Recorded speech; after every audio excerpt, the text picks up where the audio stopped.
તાજા સમાચાર મળી રહ્યા છે જ્યાં સિદ્ધેશ્વર ગ્રુપ દ્વારા આચરાયેલ કૌભાંડનો મામલો જે સામે આવ્યો છે તેને લઈને આ સમાચાર મળી રહ્યા છે।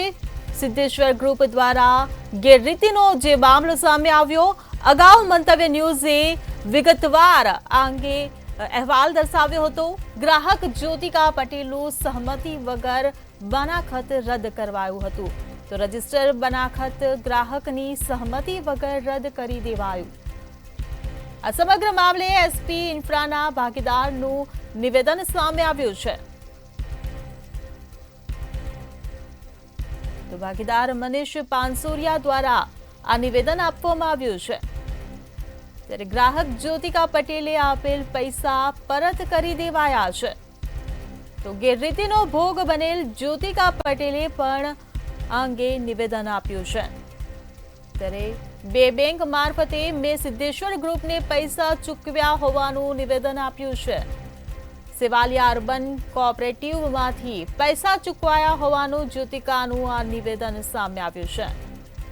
તો ઉત્તરસંડા પીપલ્સ કોઓપરેટિવ બેંકમાંથી પૈસા ચૂકવ્યા હોવાનું નિવેદન આપ્યું છે। આ સાથે જ જણાવ્યું કે સિદ્ધેશ્વર ગ્રુપને મેં ₹3,78,78,00,000 ચૂકવ્યા છે।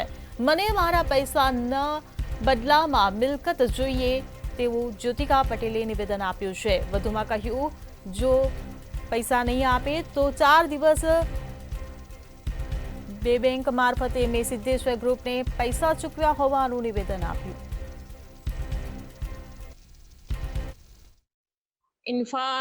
એસપી ઇન્ફાને અમે અર્બન અને ઉત્તરસંડામાંથી 3,78,00,000 અંદાજિત આપેલા છે। એમાંથી મને 20 લાખ જ પાછા આપેલા છે। બાકીની પરત રકમ મારે લેવાની છે, એટલે મારા નામનો જે બાનાખટ છે એ રદ ના કરી શકે અને મને મારી પ્રોપર્ટી પાછી આપે। એવું કહે છે કે તમે મીડિયામાં નિવેદન કરીને એને બ્લેકમેલિંગ કરી રહ્યા છો। એવું કંઈ છે જ નહીં ને, મને મારી પ્રોપર્ટી મને પાછી આપે તો હું કે બ્લેકમેલ કરી શકીશ। તમે પોલીસ ફરિયાદ નથી નોંધાવતા, એનું પાછળ કારણ શું? પોલીસ ફરિયાદ એટલે મને ન્યાય મળે અને મને મારા પ્રોપર્ટી મને પાછી આપે તો મારે પોલીસ ફરિયાદ ના કરવાની, અને મને પ્રોપર્ટી પાછી ના આપે તો હું પોલીસ ફરિયાદ ચોક્કસ કરીશ અને મારો ન્યાય માંગીશ। એ તદ્દન ખોટી બતાવી રહ્યા છે અને અમારા જે પહેલા વ્યવહાર હતા એ બધા અમારા ફૂલફિલ કરીને અમે પેમેન્ટને બધા રિટર્ન આપેલા છે। અને આમાં એમના વાઈફી 2-3 વખત મારી સાથે આની માટે ડિસ્કસ કરવા આવેલા, ત્યારે એના હસબન્ડ ઓલરેડી જેલની અંદર હતા। નીટ કૌભાંડમાં જે આપણે ગોધરાકાંડ થયેલું એમાં મેઇન આરોપી દીક્ષિતભાઈ પટેલ હતા, અને મને બી એક વખત બોલાવેલો, અને અમારા અંગત વ્યવહાર હતા એ અમારા બંનેના પૂરા થઈ ગયેલા છે। અને ઉપરની વધારાની માગણી કરવા માટે મને પ્રેશર કરી અને વધારાના રૂપિયા પડાવી લેવાની આ બધી એણે વધારાની જેવી ધમકીઓ આપીને મને ચેલેન્જ કરેલા છે।